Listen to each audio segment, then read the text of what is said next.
Wayajibu sareng wajib fi haqqihim dina hakna para rasul alaihim eta muga tetep ka para rasul as-salatu ali rahmat Allah wassalamu sareng kasalamatan Allah.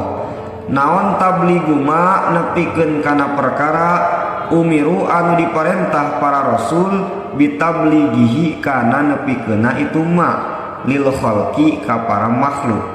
Wadiduhu sareng ari lalawanan sifat tablig kitsman zalika eta nyumputkeuna itu ma umiru. Wadalilu sareng ari dalilna ala zalika netepan kana para rasul kasifatan ku sifat tabligh mustahil sifat kitman annahum eta yang saestuna para rasul lau katamu eta lamun mah nyarumputkeun para rasul syai'an kana hiji perkara mimma tina buktina perkara umiru anu diparentah para rasul bitablighihi